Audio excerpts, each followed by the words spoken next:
Awesome. Hello. Good evening. Welcome to another brush hour. I don't know. I gotta come up with like a witty punchline for that, like a good tagline for it.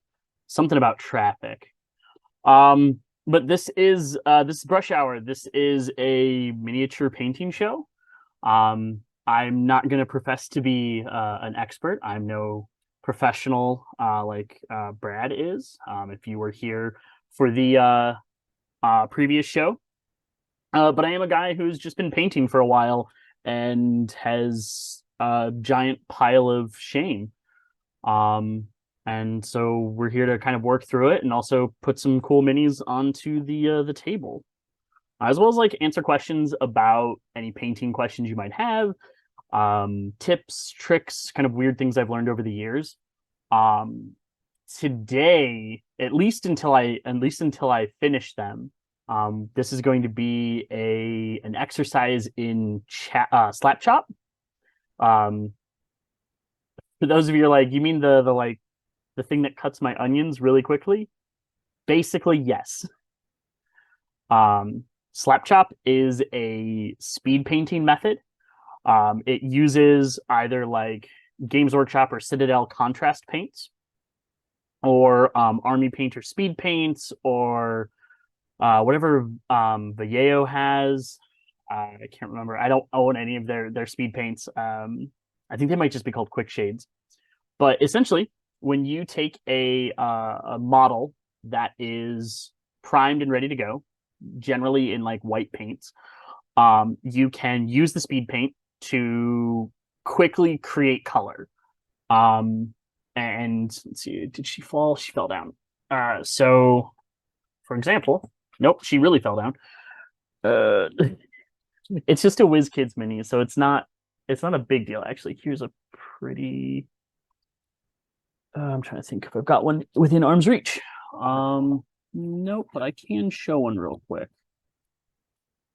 All right, so this is a mini that is like primed and ready to go. She's not the one that we're going to be focusing on today. But this is basically what speed paints do. Let's see if I can adjust the focus on that a little bit. Nope, nope. Now I'm way out of focus. That's okay. Oh, oh, I flipped it. That's what I did. All right. See, this is technical difficulties. And nope. All right. One to flip it. Maybe.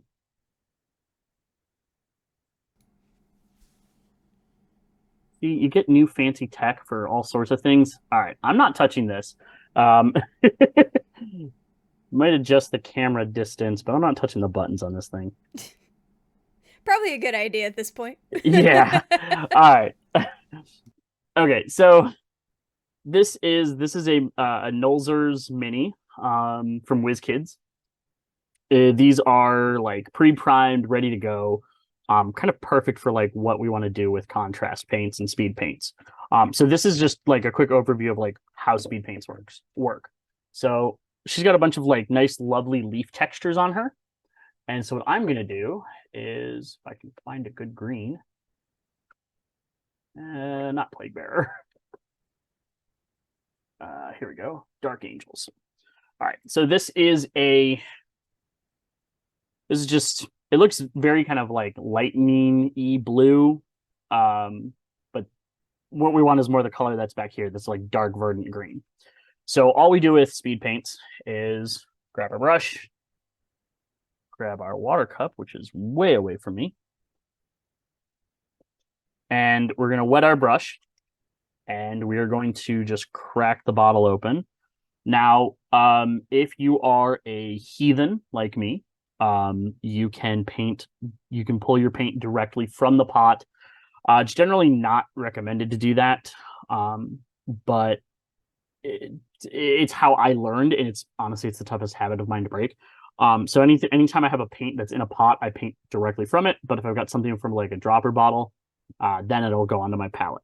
But this is basically all a speed paint or contrast paint does. So I've got a little bit on my brush, and I'm just gonna put some into this like nice leafy texture on the back of this like nymph or dryad.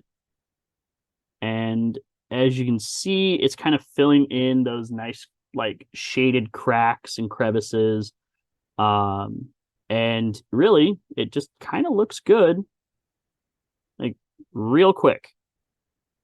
So what these are designed to do is to go over like a really bright base coat.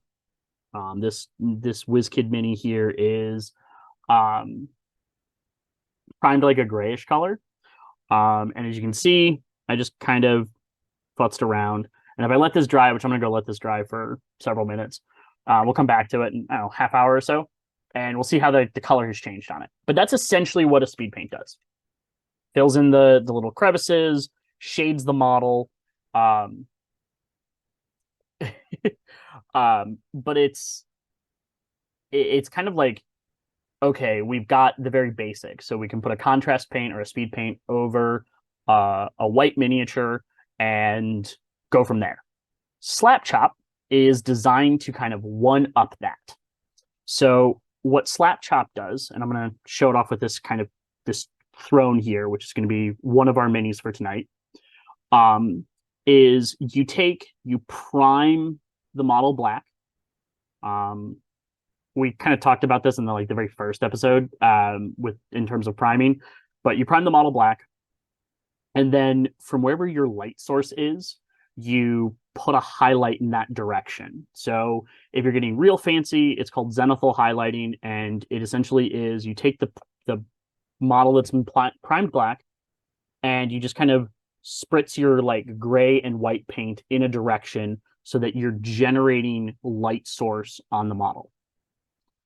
Now, what I did here instead is I dry brushed the miniature. So dry brushing is a technique where you take kind of a flat brush. Though honestly, if I can pull it out without knocking things over, a makeup brush is like an incredible dry brush. So like go hit up like your Walgreens or your nearest like cosmetics department at a store and like get some pretty cheap but decent dry makeup brushes, and they make great dry brushes. But so the idea is you take like a very little amount of paint and you just sort of kind of go in a direction and you just sort of touch the high raised edges of the model. So it creates contrast, it creates high points and low points in terms of your light. And then kind of what I did with this guy is I took it a step further. I kind of dry brushed like a little bit of everything. And then as we got to sort of where I wanted the tops or where light would hit, I did a lot more focused dry brushing. So Slap Chop it attempts to take this dry brushing or this shading that we've started with and apply the speed paints on top of it.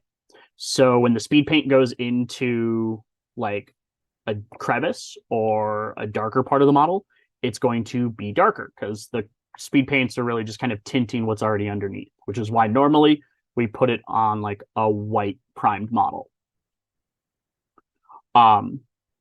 So when we put things on the higher points, it's going to be brighter. So effectively, we're like taking out several steps of the painting process. One of the other things that that's cool about this model is this is the Dead Warlord. Again, it's from WizKids. It's from their Deep Cuts line. I don't actually know what the difference is between all of their different lines. They just make a bunch of pre-primed minis. I primed these black, but the Dead Warlord here is essentially like a 3-piece model kit. So it comes with the throne, and the Dead Warlord sitting in the throne, and he's a separate model, so we can paint him differently. And then you've got the Dead Warlord standing up. So it's really cool for like boss fights at the end of an adventure where your players walk in and you just set the throne down with the undead skeleton or with the skeleton sitting in there, and they walk up and then bam, cue the fight music. So we're going to attempt to kind of speed paint these guys today. I'm also going to I might test out some stuff So one of the things that I'm going to be testing out is a set of speed paints that I got over the weekend because I am a sucker for a birthday coupon. Um, one of my local stores, they gave me like a 25% off coupon for my birthday. So these are Army Painter speed paints. Now, Army Painter speed paints come in 1.0 and 2.0. All four of these are metallic speed paints from their 2.0 line. 2.0 is um, kind of an adjustment of their formulation. You can still use their like 1.0 line. The biggest thing is some of the colors had like a reactivation problem. So if you painted the model with the speed paint and then went back over with like any other paint, the speed paint would just reactivate and turn to paint underneath the layer you were trying to paint. So 2.0 doesn't have that problem. But also if you're really careful or if you're just speed painting with them, you don't have to worry about the reactivation. So what I'm thinking that I'm going to do here is with these speed paints is we're going to, oops, let's go with this one. We've got broadsword silver, which is going to be kind of our darker silver, polished silver, and enchanted steel. I will probably use enchanted steel on like the sword blade and then just hit polished silver at like an edge highlight to kind of show that it's a blade. Broadsword silver will be for like the main points of the armor. And then like Talos bronze will be for some of the like metallic parts, so like the end of his belt here, like the hilt and the pommel of the sword. And then I'll also probably come in with like an ivory color for the face. And then for some of the other things like the leather pieces, we'll probably just do snakebite leather from Citadel or Games Workshop, which is a pretty solid like leather color. And then for the chair, I'm probably just going to do it very quickly with like a basilicum gray. And then I might hit some of these like crevices and pieces with this Army Painter disgusting slime effect. I have no idea how this slime is going to work. I picked it up tonight while I was at the hobby shop, picking up some other effect paint. So we'll see. If this doesn't work, then we'll just start over and we'll paint it normally. But I'm kind of hoping to try out the slap chop method here and see what sort of see kind of how quickly we can get it done.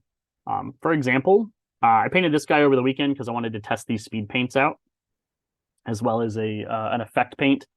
So this was painted with the same like Army Painter metallics, and then I hit it with like a copper oxide effect. And this guy took me, I don't know, maybe like an hour and a half from start to finish. So we'll see how that goes. All right. So I think I'm gonna play it a little safe. I'm gonna start with the throne. So I'm just gonna pop this onto my grippy do. And I guess we're Yes, gonna the technical term, yeah, the grippy grippy do. do. um and yeah, we'll see what we can get done with this. I'm gonna start off with the basilicum gray. Mostly because like the dry times on these can vary, so I want to make sure that if I do the chair first, or if I do the throne first, I can then go on to the monsters, and I don't have to worry about like waiting for this paint to dry to do like the next sort of thing. All right, so we're just gonna start kind of just painting this, and already looks like it's not working. Well, we'll see. Little concerned, but the cool thing about these speed paints is you just like kind of slop them on or slap them, I guess, if you know we wanted to use kind of keep in with the sort of nomenclature of the method. There are a ton of tutorials on YouTube and stuff for like how to use this method, but this is basically it. Take a model that's been dry brushed up to a white on the highest edges, and then take your speed paints and just kind of paint over it. um, and hit kind of all of the different sort of colors and crevices. Speed paints, you can go back over and kind of tint what's on the previous layer with another paint. So that's just kind of what I'm doing here. You can see it is sort of darkening the parts that got hit with the white and the gray. And we're just, it's going into those crevices. It's kind of darkening that up a little bit.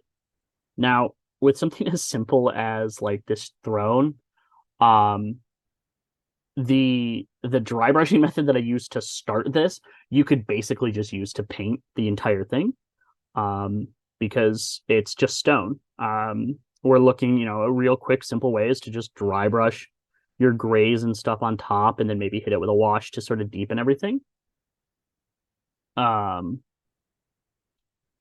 so then we're just gonna kind of just fill in these crevices, but we're taking this a step further because I might hit this with another dry brush.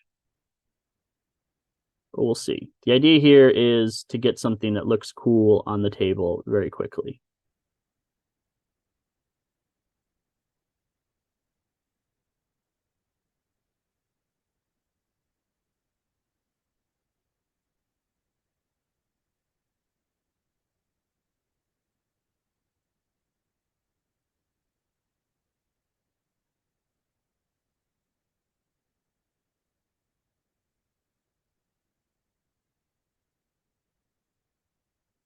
Oh, you haven't missed much. Oops, I knocked that. We've only been going for about 15 minutes.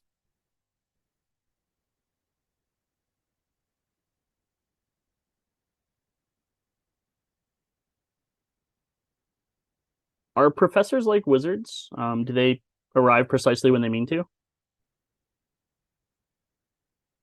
Or if you're 5 minutes late, do we get to leave and not have it count against us on our attendance?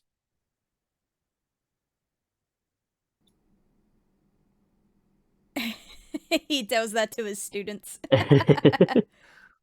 That was like the biggest scam when I was in college. Is every like upperclassman was always like, yeah, if the professor's like 15 minutes late, you don't have to stick around. The first time it happened, um, we ended up waiting like 20 minutes, and finally the professor showed up. We had a shortened class, and like 10 people had left. Um, and so they were marked as absent. All right. So it really doesn't look like I did much here. Um, Admittedly, I probably could have pushed the dry brush higher on the gray. So I think what I'm going to do for the time being is I'm going to let this sit and come back to it. I'll probably dry brush some like gray over top of it. And then, yeah, it deepened the shadow, but it didn't really tint like the higher parts as much as I would have wanted.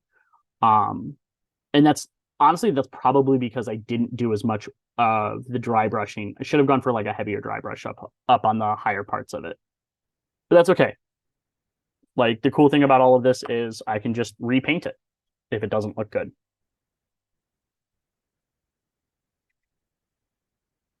Yeah, I think there's just too much black. That's honestly what I'm a little worried about with the lower parts of the Dead Warlord. Is there's a lot of black down there as well. I also haven't figured out what color I want um, to paint the skirt in. So we'll see. Actually, you know what I might do? Um, let's let's set ourselves up for success. Gray, where are you, Gray? Nope, that's silver. Nope.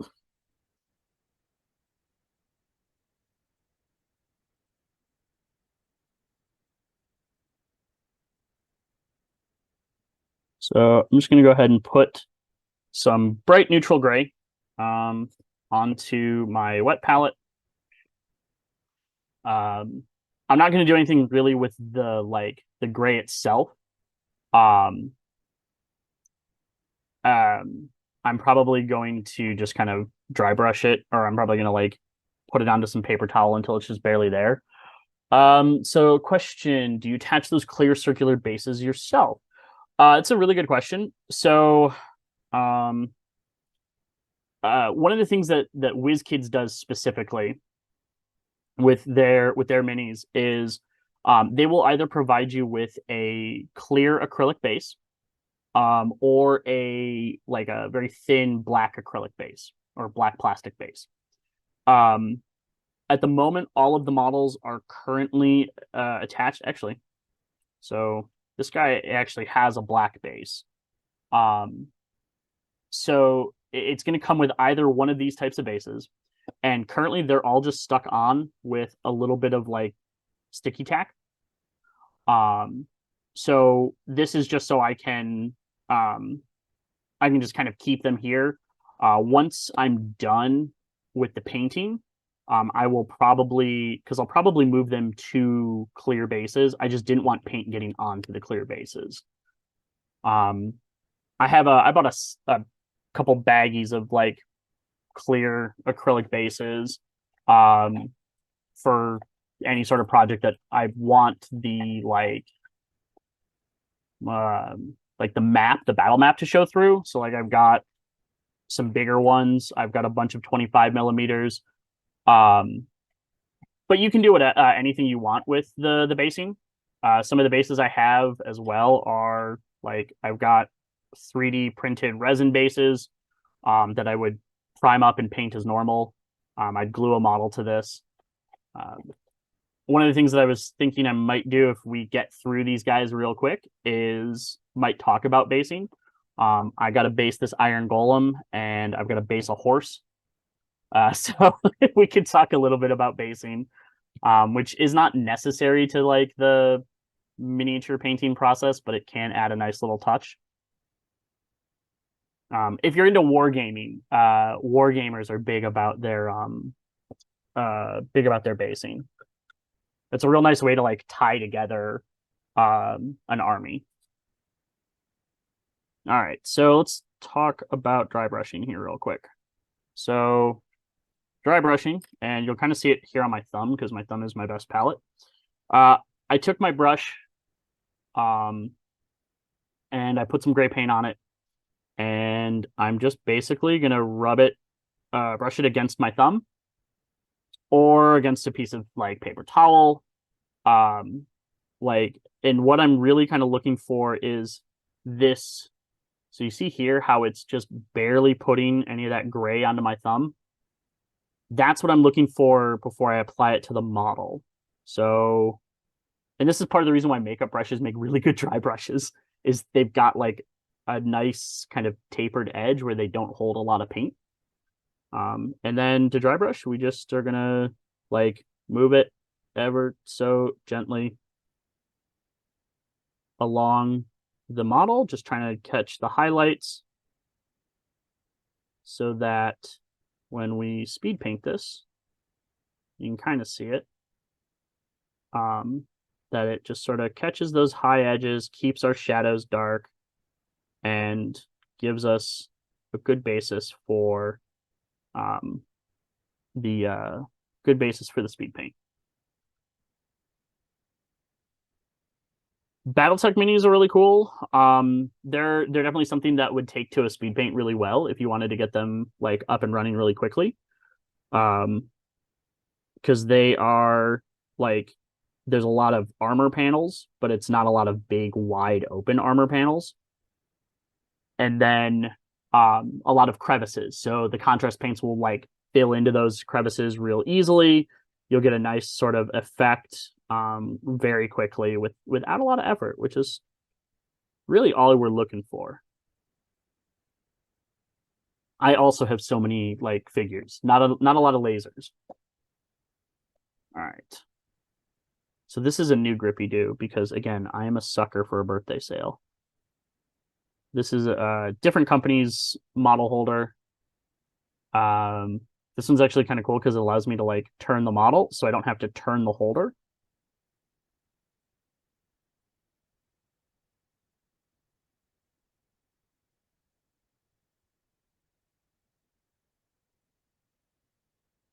So we're just gonna dry brush this guy's knees and skirt, and we're really just kind of trying to hit those high parts again.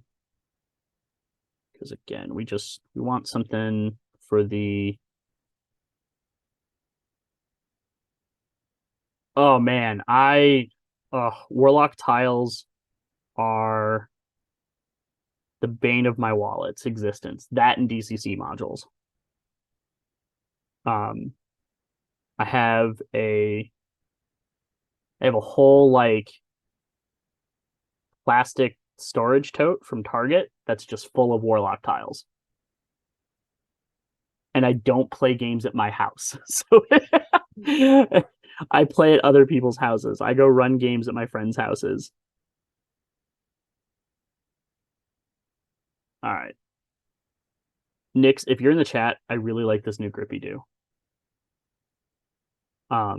It's the ability to just turn the models really nice. All right. So that's going to do it for that guy at the moment.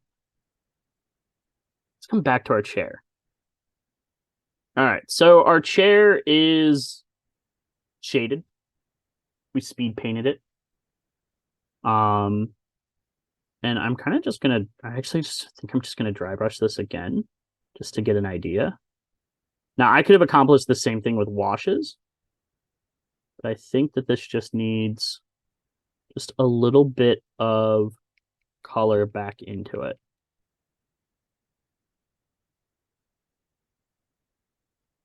Just enough so it doesn't look like he is sitting on a black throne.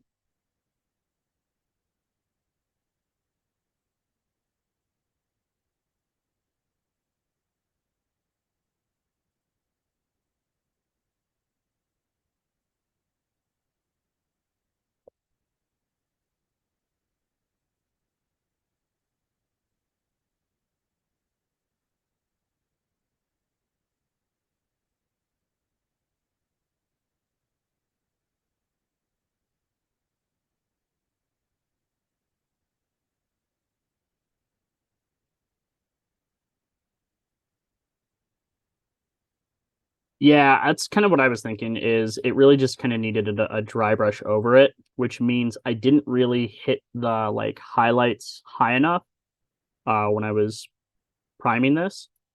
Um but the dead warlord should be much better. This I could have accomplished with priming and uh a wash realistically instead of the contrast paint. But that's okay. We're here to learn. We're here to try things. And yeah, I think that's I mean, one of the cool things about like these speed paints is you don't really need skill. Um yeah, stone is going to be tricky with this. Like skill is something that you is I mean, there are like award-winning painters. There's people that paint professionally that win awards that, you know, they make a model that looks so realistic. And like that's what they do is they're basically applying like fine art techniques. Um I I paint to make sure it looks good like 3 feet away. Oops, as I just hit my microphone. I want it to look good at the on the table, and that's something that I picked up over like 15 years. Um and like getting into miniatures painting has never been easier. Um you can pick up like a bottle of primer on Amazon for like 10-12 bucks. Brush this on, or you can pick up a $2 can of spray primer from Walmart. Um, Prime a model, and then like I don't have them anymore. Well, I moved them into a different box. But I have like some apple barrel craft paints, you get them at like Michael's or Hobby Lobby for like $1.25. They're not the most pigmented paints, but they'll get you started. And then it's just a matter of like thinning paints and thinking about it in like like 3 or 4 steps. And then it's just about practicing. Um, I mean, I've used 2 colors here essentially, black, gray, and a different shade of gray. And I could put this on a table, and I think that my players would be like, "Oh, that's cool. That's a stone throne." Um, and that took me less than half an hour, including the priming I did last week. And that's yeah, 50 Shades of Gray, absolutely. Um, and it's really just like about practicing. Like this, I mean, all right, this is gonna seem like it's a lot cooler than it is. This is a bust I've been working on. Um, it's not where I want it to be, but I've been working on it for like 2 years, and I've been painting it with oil paints, which is part of the reason why I don't like where it's at because I'm not great with oils. Um, but all of the things that I've done on this guy in terms of like the shading are basically the same techniques I'm using tonight. I'm just shading things with washes and I'm shading them with speed paints and contrasts. And I'm letting all of the really cool advances do a lot of the work for me. If you do want to get, I mean, this like I don't work on it a lot. Mostly because oils, I want to let them sit and kind of cure for a bit before I go back to it. But like you can go to like your hobby shop, and you can pick up like an army painter or a D&D branded like learn to paint kit. And it'll have like a brush. It'll have like a brush, a couple of paints, and a mini. Um, the mini's usually pre-primed, so you don't have to actually worry about it.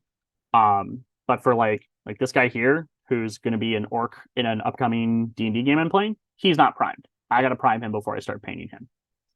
And then again, it's just a matter of like finding techniques that are quick or will work for you. No, I am not. I'm not 20 years old. I'm in my mid 30s. Um, but I've been painting. I mean, I've been playing. Okay. No need for my background.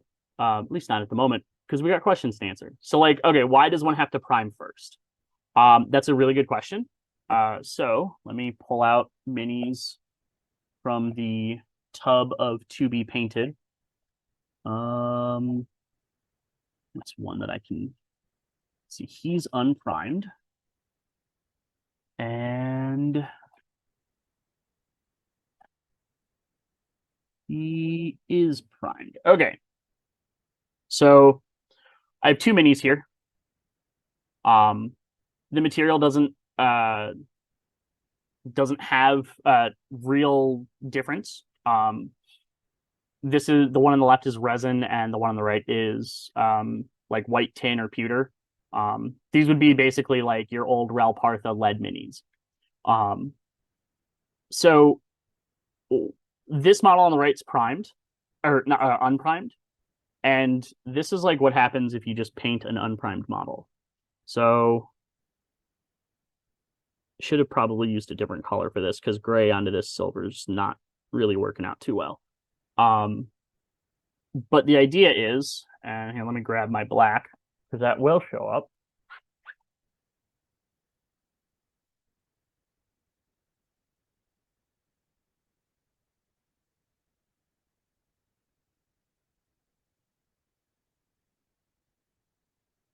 So with an unprimed mini or an unprimed model, if you paint onto the mini directly, the only thing the paint can stick to is the metal mini or the resin mini or the plastic mini. Which if you're young, if you're like 10 and you're just starting out, and you don't know any better, and you bought a D&D mini from your hobby shop, and you don't know what primer is, and you've only got like Tester's old enamels, um, you're gonna have a bad time, which is the exact situation for a mini that I have upstairs in my office, from when I was 10. So let's see if I can get this to focus. Maybe. All right. It's a little hard to see, but can you see how the black is coming through, or the metal of the mini is coming through the black? So the paint is getting absorbed into the mini. It's not strong. I can take my fingernail and I can scrape it off. So the paint needs something to stick to. So that's why we prime. Um, Primer can be anything from like a cheap rattle can of like Rust-Oleum flat black primer from Walmart or whatever big box store you can get it at. It can be something really expensive, like Citadel spray cans. Citadel or Games Workshop, their spray cans are pretty expensive, but they're pretty good. Or you can buy like any of the like hobby shop companies or any of the like hobby paint companies. They usually have a primer. I tend to use Stynylrez, which you can get a pack of white, gray, and black on Amazon, or your local hobby shop should be able to like order this in for you. But the the primer, regardless of like whether you spray it on, airbrush it on, paint it on, what you're doing is you're trying to just give something that will stick to the model and will also give the paint something to stick to. So if I go with a primed model and I start to just kind of paint in the black on this model. Now, granted, it is covering up all of the like highlighting I did with the priming job, but it's not like I'm not going to be able to see really the material underneath. And then when it's dry, like I can still scratch it off and I can still chip it, but it's a lot harder. Um, so so like if I go back to this mini now and I can wipe it off, as you can see, but like if I take my nail to it, I'm not really like scraping the paint off of the mini. So it it helps with the durability. Yeah, it gives, yeah, long story short, gives your paint something to stick onto. And then once the mini is done, you can seal it in with like a matte varnish, or if you want it to be glossy, a gloss varnish. And then that way there's like an outer protective layer that will protect the mini from like getting tossed under the table or getting bounced around in your bag, which actually I'm surprised that this resin mini was holding up to that, because his shovel or his torch broke when I was priming him. So, so you always want to prime the mini. The back to this like nymph or this dryad. Um, she's technically pre-primed, but if I really wanted to be sure, I could just do a quick spritz of my primer just to make sure. Um, and no, don't worry about derailing. That's what this stream is for, is to like answer questions about painting. Like I'm not an expert by a long shot, but I've just been doing this for a while.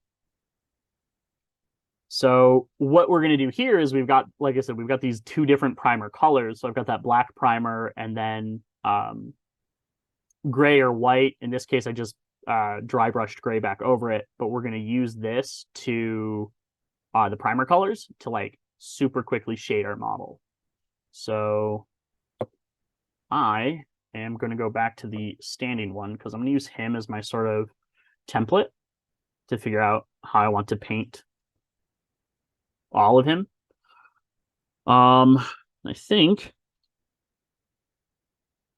I think I'm going to start with the armor while I think about what color I want that skirt at the bottom to be. All right, so I'm gonna grab my broadsword silver, and shake it up because we want our paints to mix with the pigment. Really cool thing about the Army Painter stuff, I don't know how well it gets picked up on my microphone, but you can kind of hear a clattering around inside. Army Painter started putting mixing beads into their bottles, which makes shaking up the paints a lot easier. All right, and so then I'm just going to come over here to my wet palette, and I'm just going to put a couple of drops onto my palette. The wet palette makes it really easy for mixing and thinning, and kind of just keeping the life of my paint good for longer. Before tonight, I actually had a palette paper on here from Thursday. Let's see, when did I finish that cleric? Wednesday, I think. And I was using paints from it on this Iron Golem's base today. So like it kept it good for about a week. How are the official Wizards of the Coast paint sets? Give me a second. I don't know who makes their paints. I've seen them.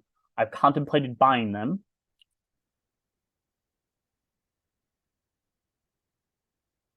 Let's see who makes. I think it's Vallejo. That. Oh wait, is it Army Painter? No, those are old minis.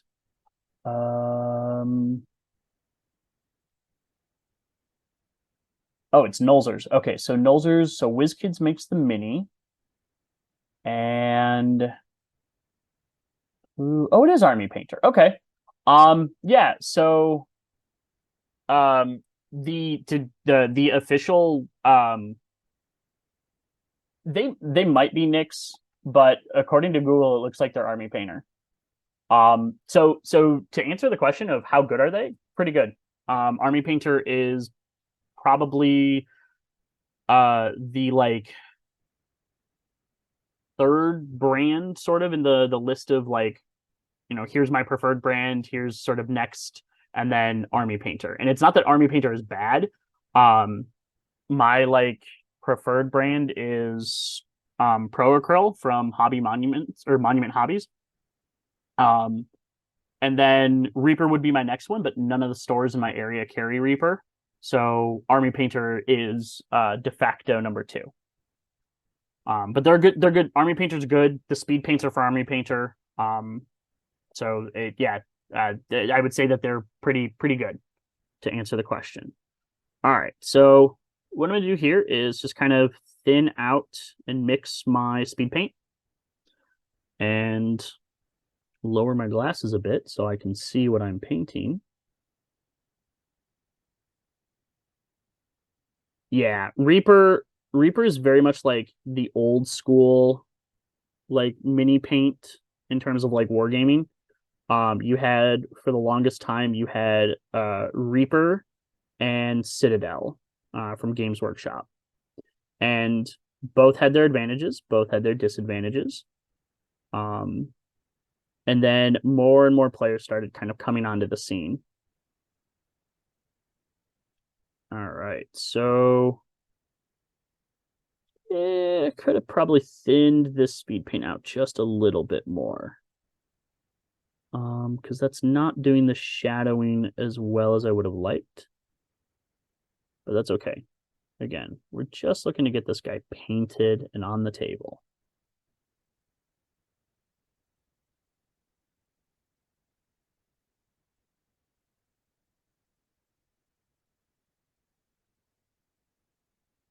Move him up a little bit. Let's get some water to thin this a little bit. That might be part of my issue.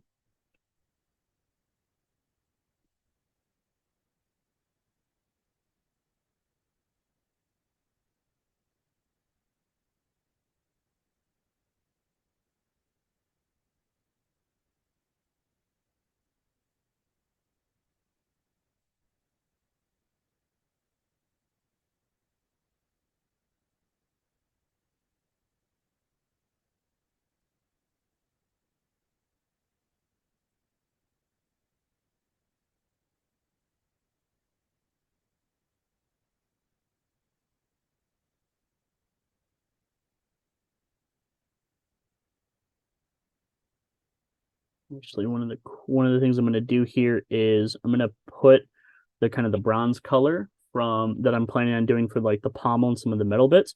I'm going to do that for the chainmail around his head. Not that that was probably particularly effective at protecting him, but I think it'll look cool when I add some like oxidization effects.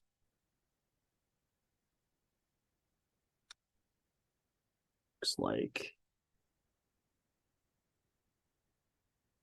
All right, looks like there's some tattered parts. And might have to decide on might have to decide on that color sooner rather than later. Because it looks like it's also a fair bit on the back as well. So there's actually less metallics here than I was thinking. I don't know. If somebody would like to suggest a color in the chat, I'm more than happy to take suggestions.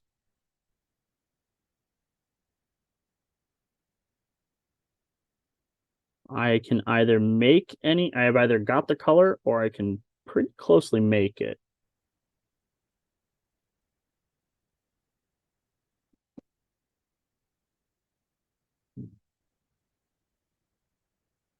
A very bright red. I could do that. So might not. I mean, red's fine. I've got a couple of reds that we can do. You know what? Let's do that. We'll do red. All right. So we're still sticking with speed paints. So my options for speed paints in terms of red are, let's see, where is it? I've got Army Painter Carmine Dragon.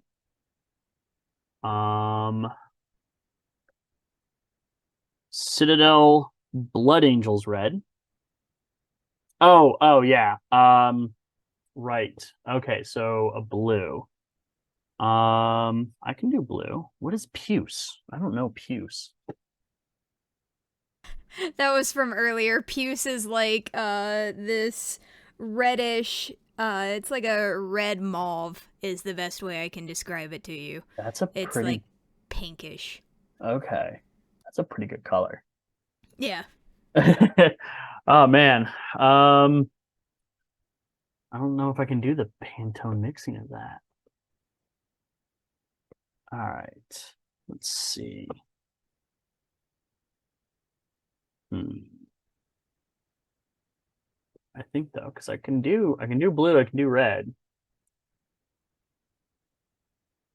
Blue do I have? Got Ultramarines blue. Oh, you know what? Hold on. All right, we're gonna test this out, and if it doesn't work, we will pick a different color. I'll just paint over it and dry brush it again. All right, so I'm gonna go with the Aethermatic blue. This might not work, so just be prepared.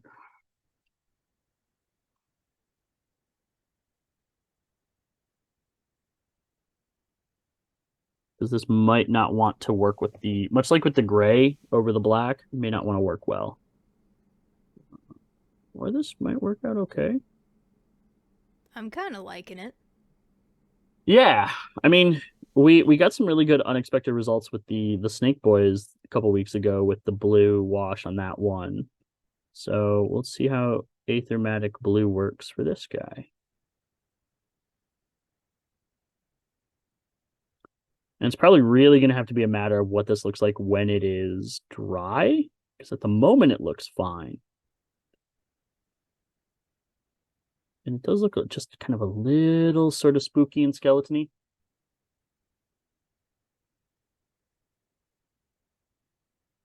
Oops, trying to get these the parts that I missed. Get down into those crevices.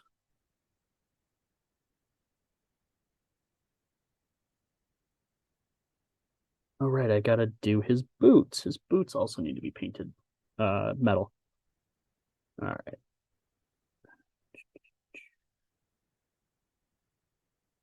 And I can always go over this with a second coat if we're like, this is on the right track. It just needs to be a little darker, a little more blue.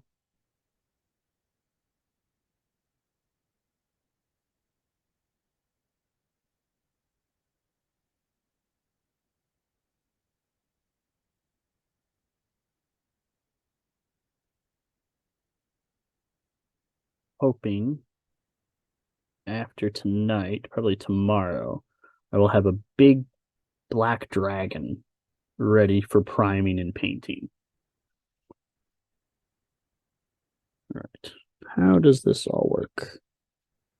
All right, those are belts. So let's do that. I have to kind of pick and choose kind of what's blue and what's not and hope I pick correctly. Actually, you know what? Let's bring this up.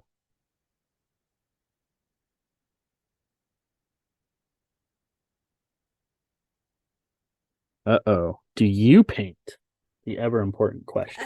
No, I unfortunately I have painted on a canvas before with my mom, because she's an acrylic like classical painter, but I never got around to doing miniatures. I don't have the patience, to be honest. Where most of like my like strategy for painting has come from is I don't want to spend 200 hours getting this painted. I want to spend maybe 3. I don't even want to spend 3. That's my thing. Like That's fair. that's the main issue. So I don't paint miniatures. My parents did when they played D&D back in the day, but they've got like a little collection of all their miniatures in a curio cabinet at their house.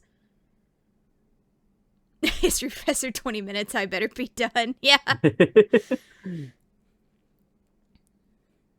Yeah, I mean a lot of this like I mean I started painting minis in earnest because of wargaming.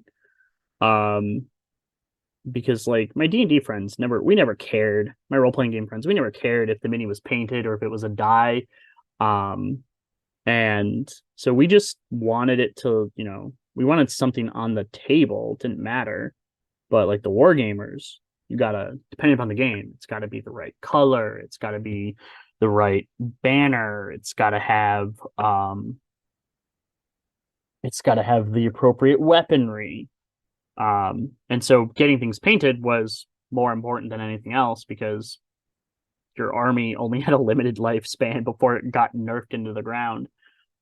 All right, so I don't hate this. I'm gonna let this dry and we'll come back to it. I think it works a little bit better than like the other blue I could have used. And we'll see how like some of these like leather pieces start to get picked out. But I've got some boots to paint first. So I forgot he had boots with the fur. All right. I'm so glad you weren't the only one who heard that. To me, the mini looks finished. That's fair. I mean, and again, it's all about like what do you consider finished? Um, you can do like a couple of just some dry brushing and call it a day. You can like I wouldn't call this guy done because the sword, the leather, and the face still need to be done. And then the base. But the base is like the last thing I'll do. Um but even still, like I mean, it's not even we haven't even been going for an hour. And he's already kind of at a point where I'd be like, yeah, that's I could finish him up in probably the next hour or so. So I'm gonna let him dry for a little bit, and I'm actually gonna come back over here to his seated version, where we get a little bit more leg, and we're just gonna. How scandalous of him. I know, right? Ugh, the adventurers. They. No wonder they're invading his tomb. It's all for the legs. It is. we had snake abs a couple weeks ago. Now we've got skeleton legs. I'm starting to wonder if I should have even put you on the channel if you're going to show us this kind of stuff, It's Well, just, it's unsightly. I know. The show needs to come with a content warning. Careful, you will see legs. And snabs. I'm trying to abide by the no not safe for work minis. I can't help it that we're discovering new things about the miniatures industry. They all need to come with a scarlet letter on the package.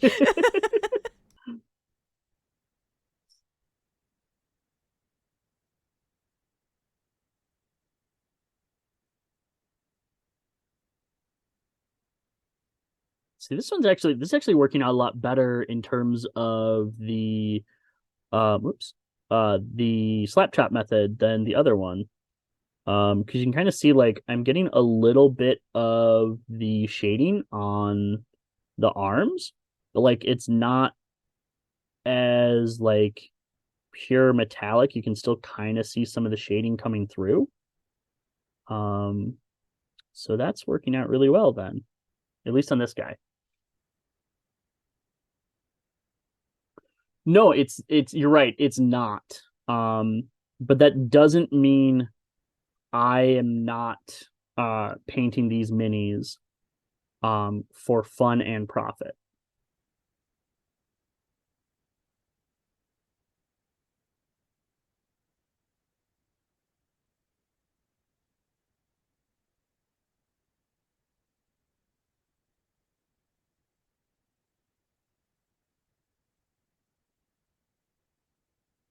Oh, I okay. So as I'm sitting here holding this thing, to this ergonomic grippy do um that I got came with a magnet, and I was trying to figure out like why one of the sides has adhesive. It's so I can stick it onto something and then I can just be like, oh, okay, cool. Sorry, it's been one of those days. All right. Trying to think if there's any other metallic parts I can see besides the top of his head.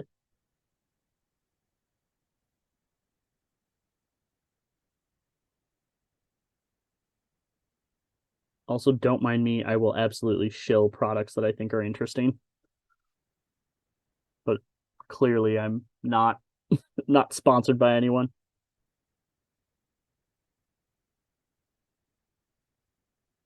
All right, so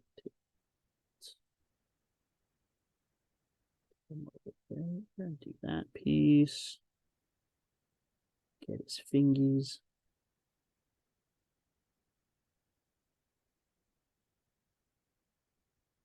Yes, I am sponsored by Goodman Games. That's probably the closest thing. Unofficially. They just don't know it yet. But they are willing to let me be on their Twitch channel.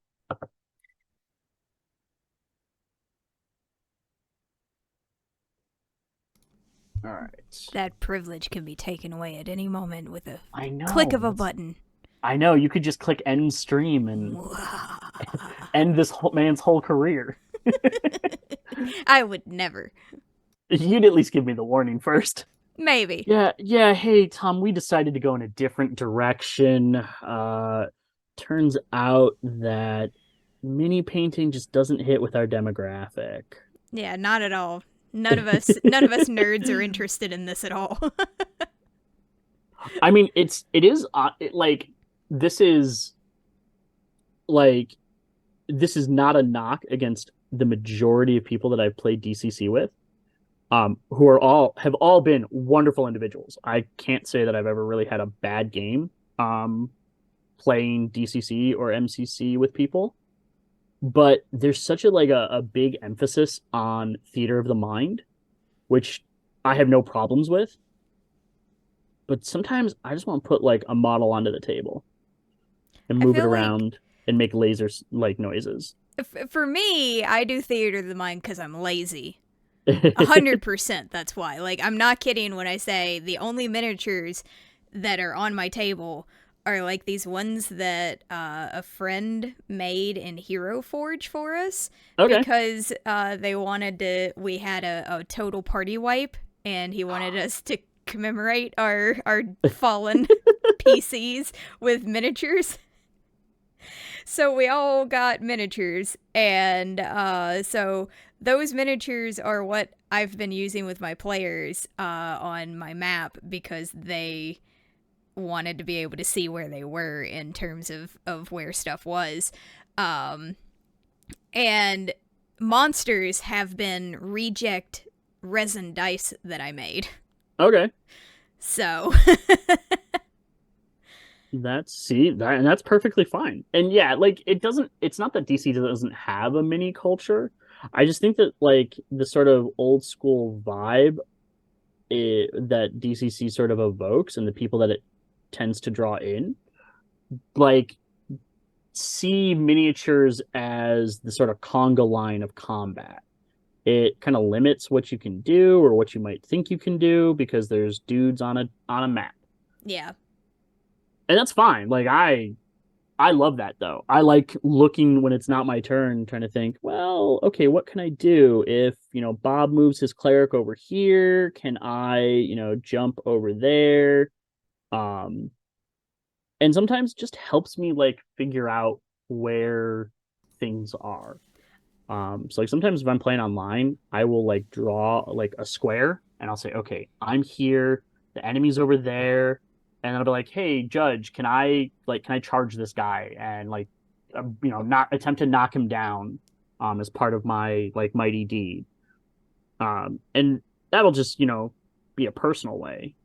But Yeah, when I've played Theater of the Mind with Corporate Crash Course on like every other Tuesday, mhm. when they describe a room, I'll draw it out just so I have a like because I know I'm going to forget what the judge says. So Yeah. I draw it out because I my brain won't remember it. So I'll do that. For the most part, my need for seeing something on a map is only for when I'm doing things that need line of sight. Hmm. Because I don't necessarily, if there's nothing to give me an insight of where things are, I can't pinpoint. Well, my is the person that I need to heal behind me, can I even see them? Or is the person that I need line of sight for X spell, are they actually, can I see them, or are they hiding behind a wall or something? Yeah. And like I mean most judges I've played with will usually be pretty like understanding.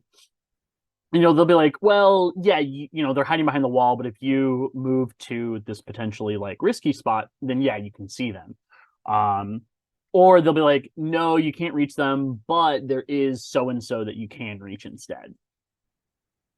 Mostly what I've done when I'm like judging games that are theater of the mind, I'm like, sure, all of my arenas are small enough that everybody can just reach everyone.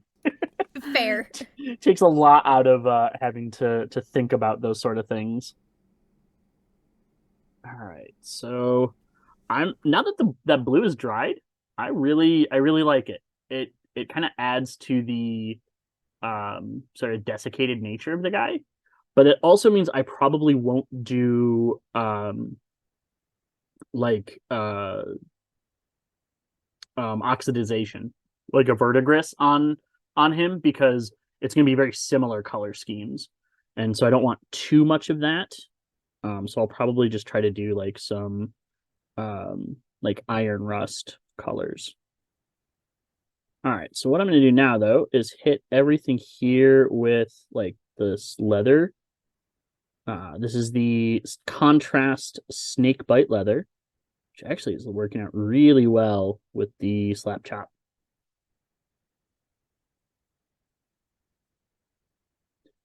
Um, if you are like looking to get into miniature painting, um, keep in mind if you want to go the slap chop speed paint route. The like properties of the paint of the speed paints um don't bode well when it comes to like a lot of it in an area. So like one of the things that you have to be careful of is if it pools into a shadow or a recess, is that fine if it stays that dark. But also you want to make sure that you kind of put it on sort of slowly and methodically, like it's normal paint. Um, because what can happen is if you go too fast, you can create a bubble, and then that bubble will pop, and you will get like a little bit of tearing in terms of the paint, and it will just not look as good as it could.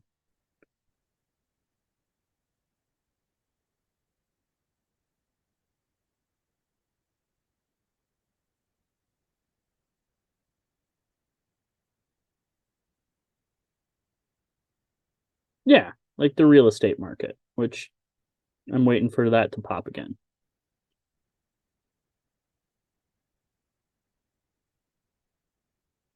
Finally at a spot where I can like afford a house. Well, then I looked at housing prices. So close. So instead, I decided to 3D print one, and it's much smaller, and the dog can't fit in it. So, but it looks cool when I put minis in it.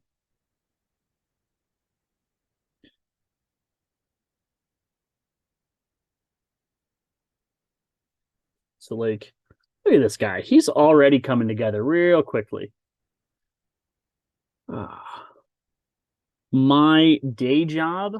Well, let's see. I don't know if you've ever heard of Spider-Man, but that's not me. No, I am a software trainer. The company I work for makes a safety data sheet authoring software, and I teach our users how to use it.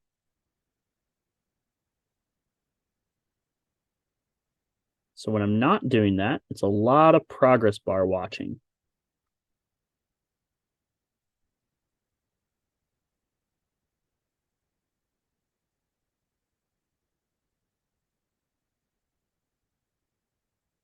But my training is actually in high school education. It's really put my degree to use. Honestly, I kind of feel like that's just the norm. Well, admittedly, when I got out of college, at the time you had to take two licensure tests in the state that I live in to get your teaching license. And I took one of them. I took my content, which was the harder of the two, which was to basically say, do I have enough knowledge to actually teach high school English, which is what my degree is in? And I passed that, but I did not have the $160 to take the principles test, which is like principles of education. Um, and so I started like looking for another job, and um, ended up not going into teaching because I just didn't have the money for the test. But otherwise, I fully intended to use it. And then a couple years passed, and I'm like, I reached back out to my university and I said, hey, if I was like, here's my situation. If I wanted to get back into teaching, what do I have to do? And I basically almost had to start from like the ground up. So I was like, well, that's not going to happen. I was like, I saw what my student loans are. You want me to add more to that? Yeah, no thanks. So, right. Man, these guys are coming along real great. Um, I think next thing I'm going to do is let's do some bronze. Whoops. My dog just bonked her head on my desk. You okay? Okay, yeah. Curl up again. There you go. Hey, do you want a little treat? There you go. Whoop. Just dropped it.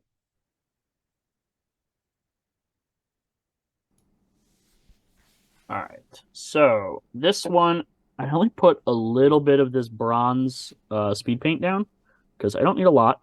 Um, Whereas I put like way too much of that silver down.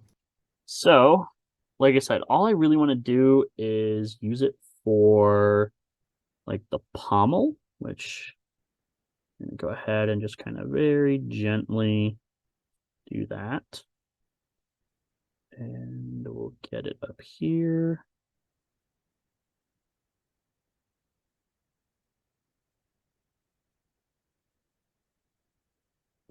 The underside. I don't know how well that's coming through on the camera. It's coming all right. Coming through all right.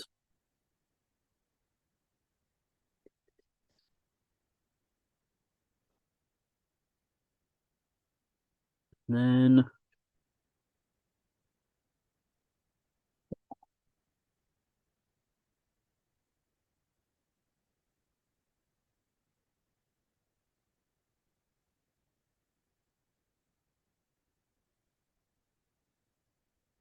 do it on his chainmail.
So that'll do it for that one. Let's come back over here.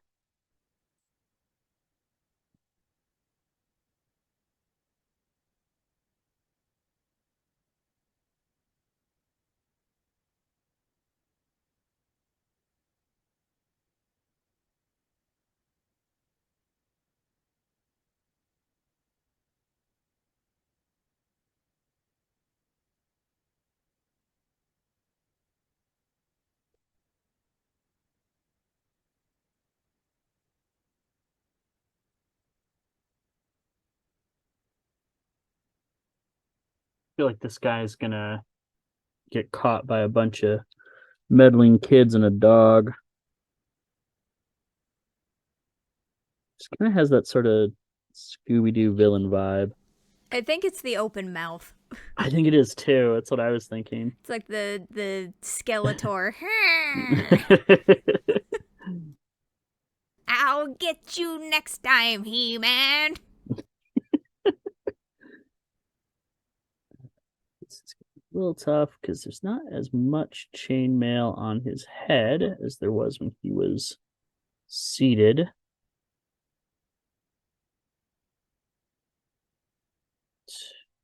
There's just enough to kind of hit that. All right. Let's go ahead and clean out my brush. Grab a little bit more silver for this fist over here that I missed the first time. I'm sure this guy probably wasn't like is not wearing gauntlets, but he's a skeleton. Doesn't matter. And the only people that would know are those of us watching and myself. All right. I think we're getting to the point where we're gonna start hitting those finishing touches. Oops, that's right. I was gonna do the metal piece here.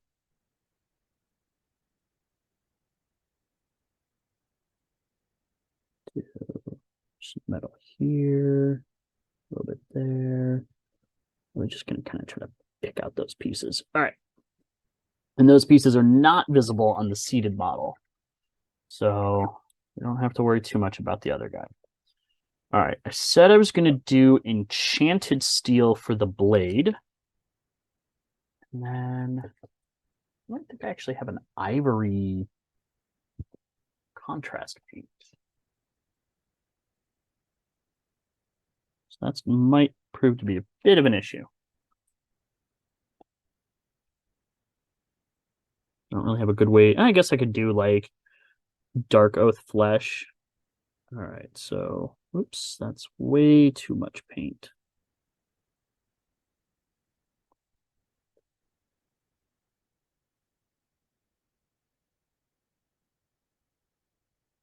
All I'm doing it right now is just kind of trying to take my brush and take the wet paint off with it.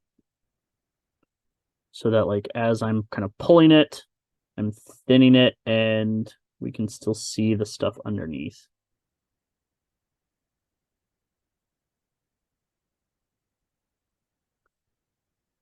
Oh, hey, hey, dude. No, this is not my channel. This is a tabletop role-playing game company. They make products for their own game, and for 5th edition D&D as well.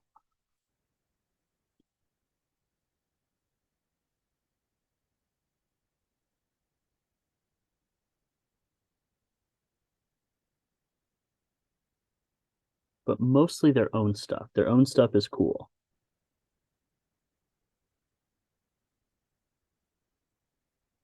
So we're just painting some minis to use in those games.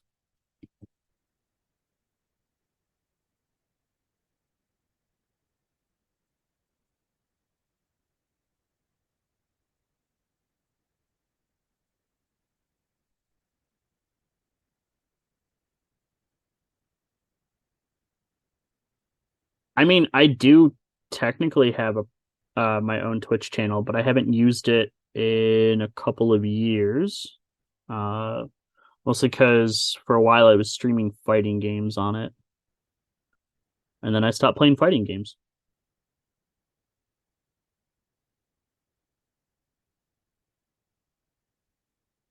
All right.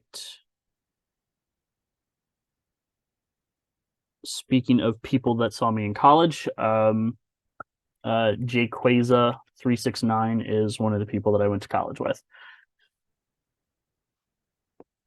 All right. I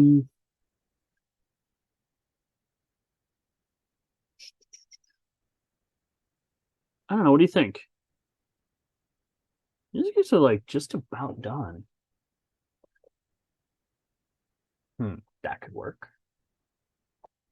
Uh, that could work. Let's go with the dunes. All right. So I'm gonna try this Agaros Dunes color because I don't actually have an ivory speed paint. We're gonna go ahead and just give it a shot. And we're just gonna go like that. Yeah, hey, that works out pretty well actually. I'm gonna pull some of that away though. Just enough for it to not be like stark white. Then we'll go grab the other guy. Makes it a little less Scooby Doo villain. Yeah, now it's the mummy. Just call him Imhotep. Oops.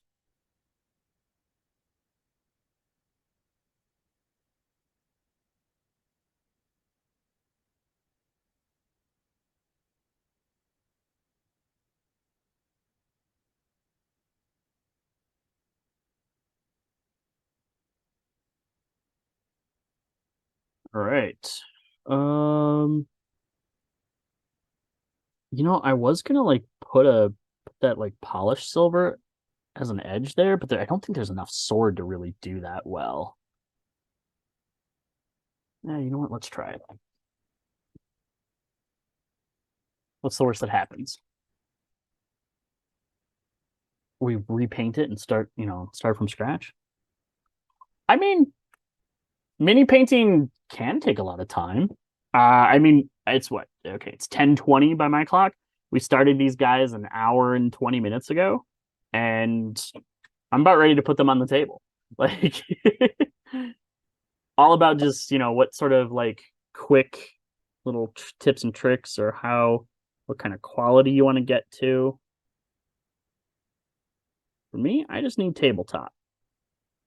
Does it look good 3 feet away? I would love to see the fish person that you made. This guy's got a little blade over here, so we're just going to do that.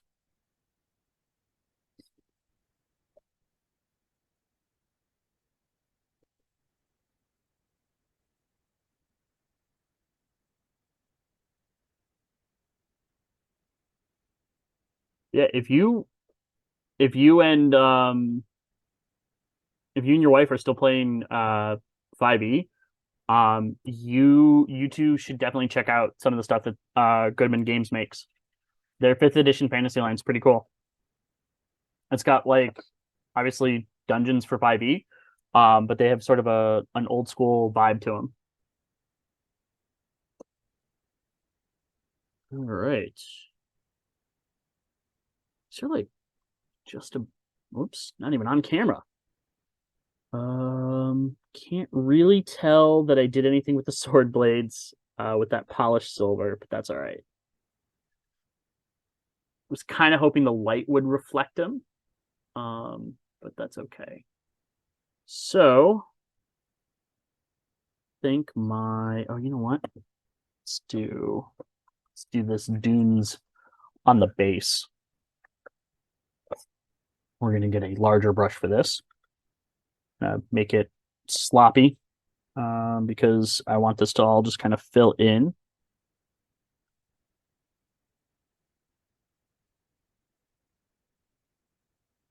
And then we'll just paint this up.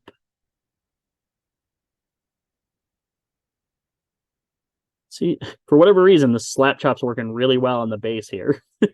That actually looks really good. And all I did was just paint some brown. Well, actually, I'm gonna let that dry because it looks better off camera than it does on stream. All right.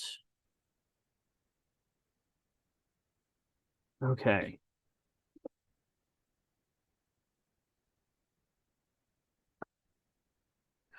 All right. Um, I think we're gonna get weird with this. All right, let's Are we clear. pulling out? Are we pulling out the weird? Yes. Yeah, disgusting slime. I don't know how to use this. I guess I could look this up real quick. But I'm just gonna shake it up, and I'm gonna squirt some onto probably not my wet palette. We'll use a cup for this. Um, and we'll give this a shot.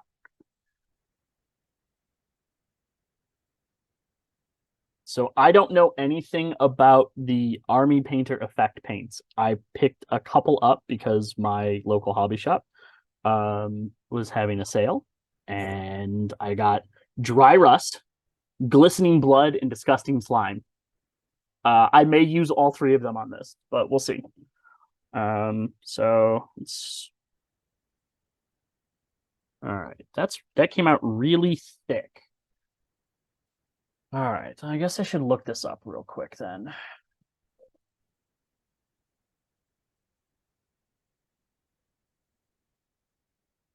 Or don't. You could just experiment. I mean, I'm probably going to. I'm just. Uh, That's how I do things. I don't know someone how to just give use this me. new paint. I'm just gonna slap it on some Someone just stuff. give me like a. Oh, okay. It's like their Nurgle rot. Okay, cool. All right, let's. It's probably not going to be for this. Like, this is probably not the type of mini to use this on. Um, but that's okay. Should probably like have done this on a slightly different mini. But what do they say on the Magic School Bus? Uh, Something about making mistakes. I didn't watch that much Magic School Bus, to be honest. That's fair. Um, all right. So question was, do I use a cutting mat because it cleans easily? Yes, but also because I rent and I don't want to get a whole bunch of paint onto this desk that is built into the wall here. um, but yeah, otherwise, I mean, mostly it also helps keep the camera in frame.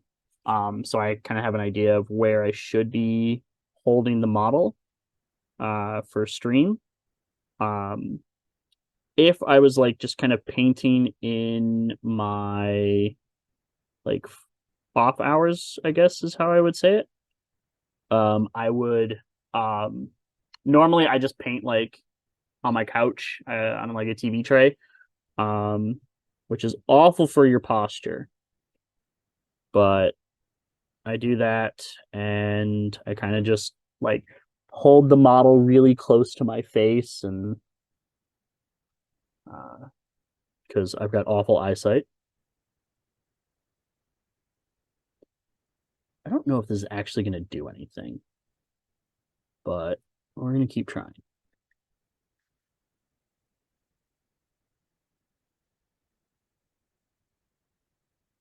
And if I mess it up, I'll just reprime it. It's not like this took me long to do.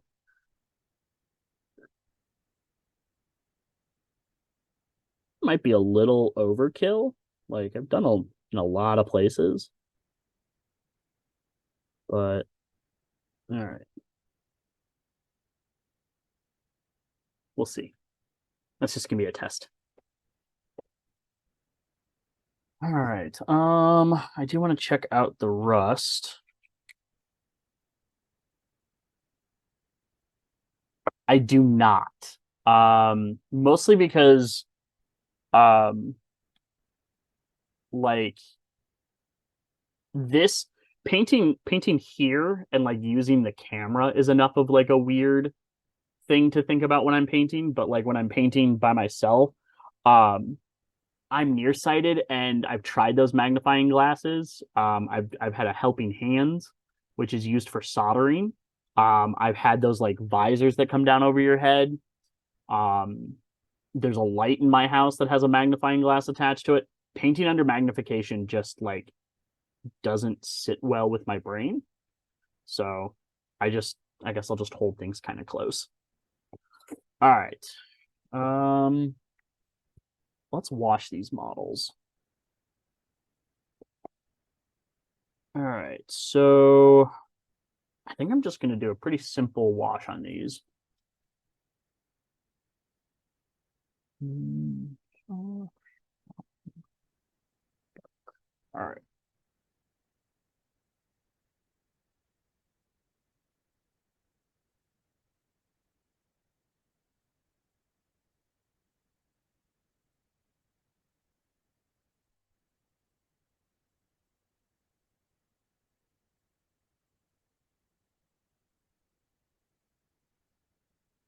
So we're going to use the Army Painter Dark Tone.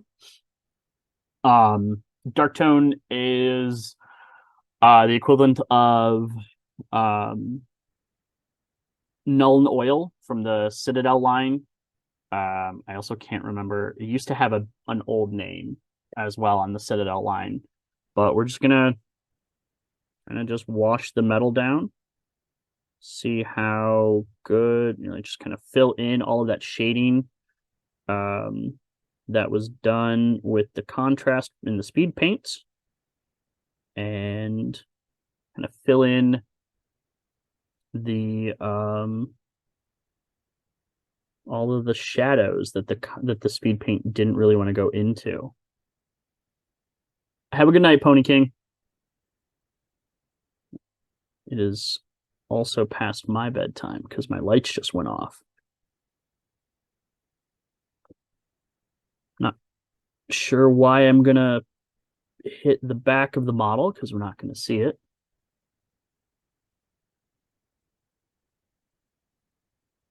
But we just want to, for completeness sake.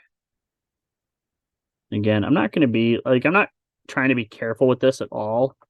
I want it to just sort of kind of fill into any sort of nook and cranny it can find its way into. Um, and you really just kind of take a little bit of the like shine off of the metallic speed paint.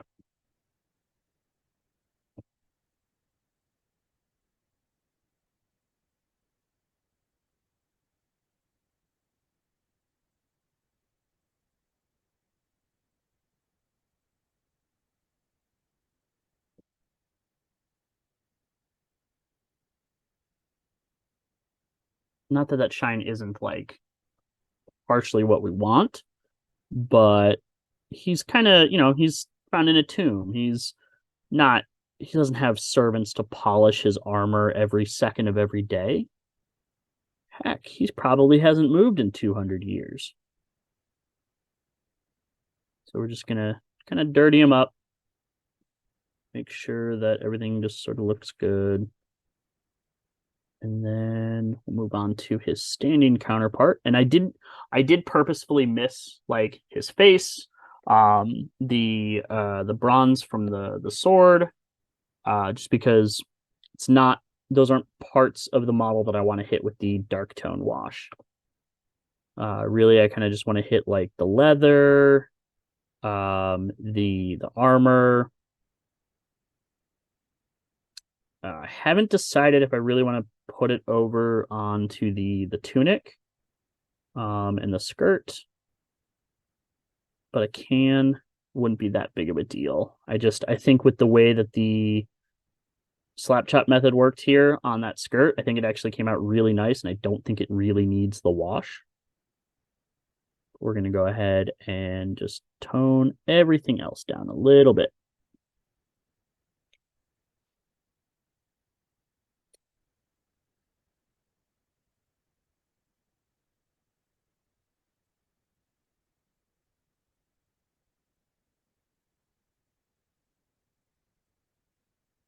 I I almost we almost called this show um sort of a play on Bob Ross's painting show, but the pun of brush hour was too strong.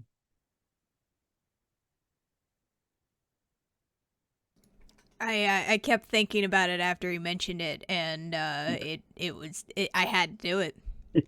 The inner demon was telling me to do it. A lot of people have inner saboteurs. We have inner demons. It's mostly a pun based demon.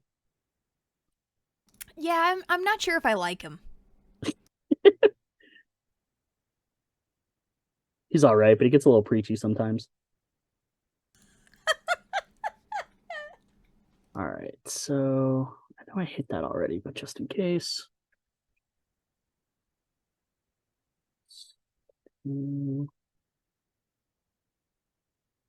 Notice some bronze that I missed there. I guess I could hit that, but just darken it up with the wash, and no one will be the wiser. All right, let's take a look. Let's come back to our disgusting slime. I don't know if that dried or not. Oh, it's tacky. Oh, okay. I don't like that at all on this. I'm gonna fix that off stream. That's all right. That's why we're doing these things. All right. Actually, you know what? Where's my dry brush? I'm gonna make a brush out.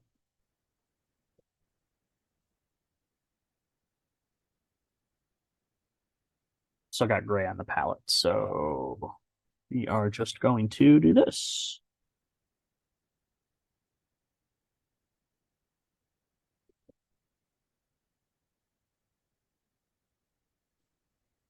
Just gonna dry brush over that. Man, it's still too much paint on my brush.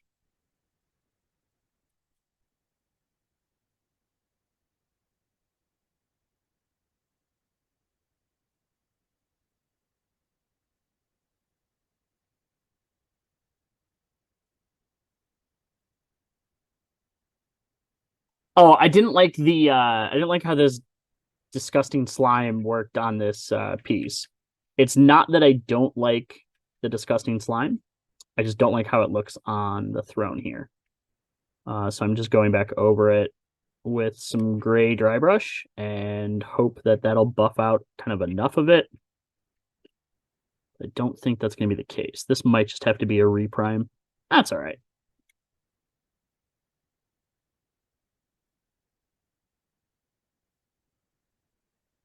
But also, yeah, makeup brushes, great dry brush. um, Worked really well. Guess I could try a little bit more, see if that'll.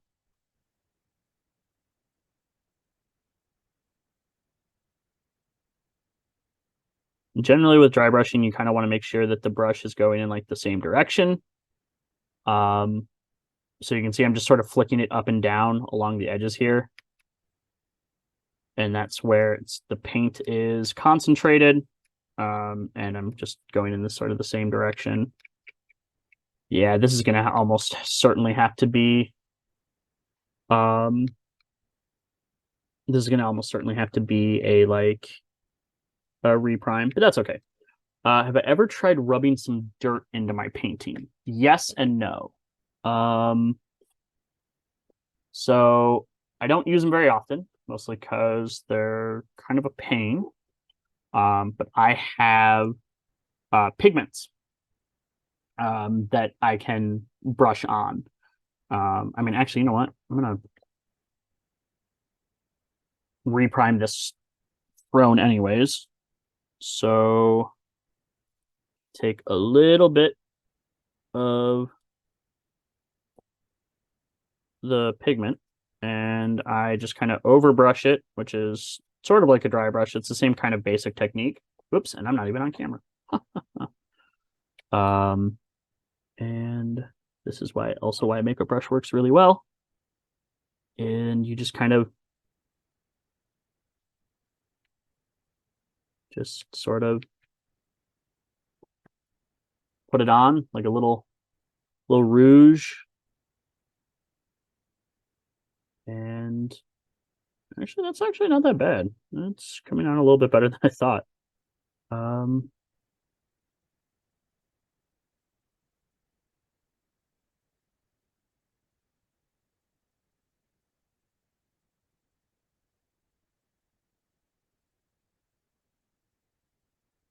this is not where I thought I would be going with these tonight. Did not think I'd be using the pigments. Actually, I think it makes this look a lot better. It doesn't really hide um, this disgusting slime, but it really sort of helps a lot of mistakes on this throne.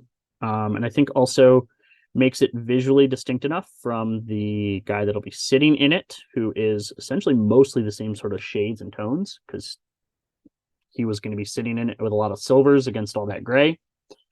Um, so that might be something I just do a little bit more with this. All right.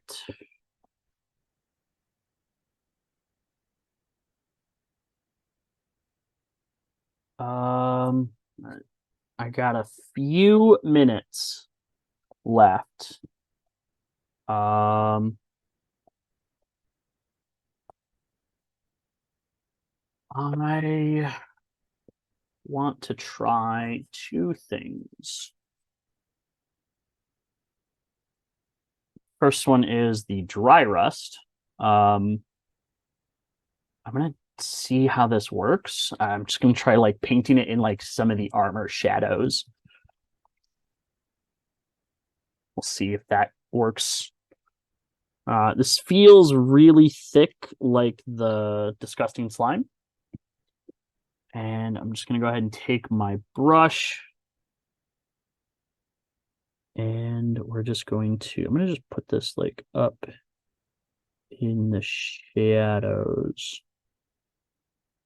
of the arm piece.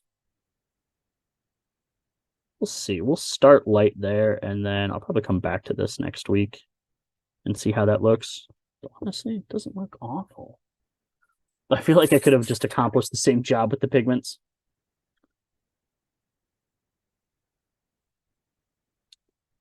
Do it on his other arm for a little bit of symmetry.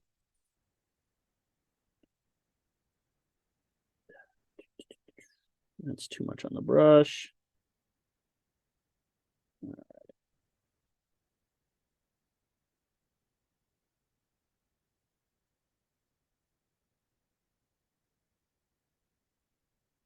not awful, to be honest. But I'll probably do some research over the corresponding week and get an idea of how that is designed to be used. All right. Yeah, so it is almost quarter till. And can go ahead and put him into his seat. I don't know. What do you think? I Do you think like I need it. to go back and deal with that disgusting slime on the back? I don't think I do actually. No, I kind of like it. I do too. Maybe a little bit more of the pigment on this side, just to redden that up a little bit.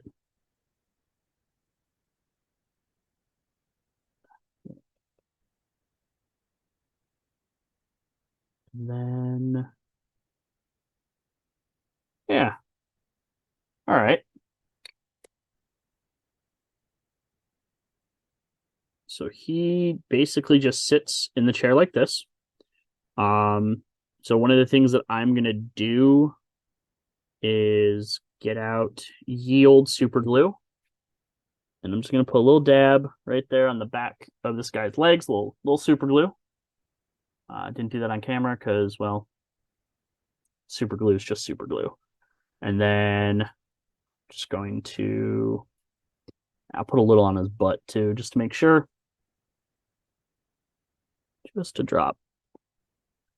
And then we'll take this and we'll just slide him there and we'll kind of hold him in place.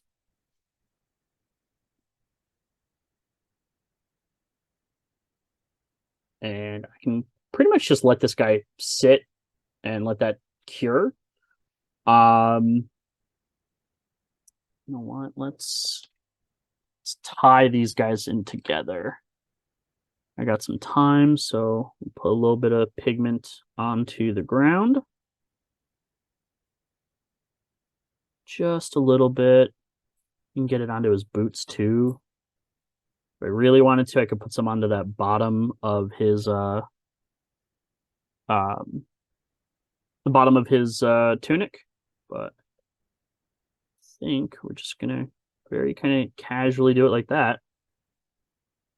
And once I figure out a little bit more on how that dry rust works, I think I'm gonna call these guys done. See, look, that wasn't so bad. Took us 2 streams to finish the Snake Boys. Um, this time we've got a dead warlord, both seated and ready to moida some player characters. So what I'm going to do, like at this point, is this guy is connected to the base that he's going to be on by some sticky tack. So I'll just remove the sticky tack and glue him to that. And I might do the actually I might put both these guys on clear ones. But basically, what I'll do at this point is I will put them on their final bases, and I will seal them up with some matte varnish so that I can go put them in my minis box. And as I travel around, they'll bounce around, and I don't have to worry about them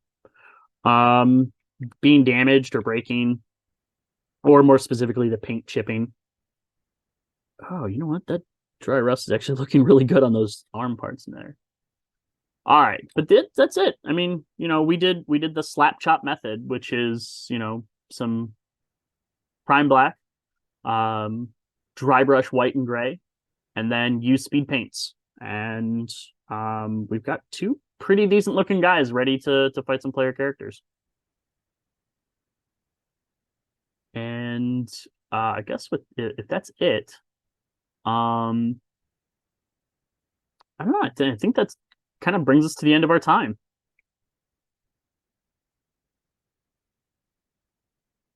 So thank you all for watching. We will be back next Monday after in the studio with Brad. Um, haven't figured out what we'll be painting yet. Um, but it'll probably be another couple minis from my pile. So um, if you have if you have any questions, you can reach me on almost any social media. Um, I'm Traitorous Alf on pretty much everything. Especially if you're on Discord and I play games with you, send me a message there. And if you've got any questions about painting, but otherwise, I'll see you guys next Monday.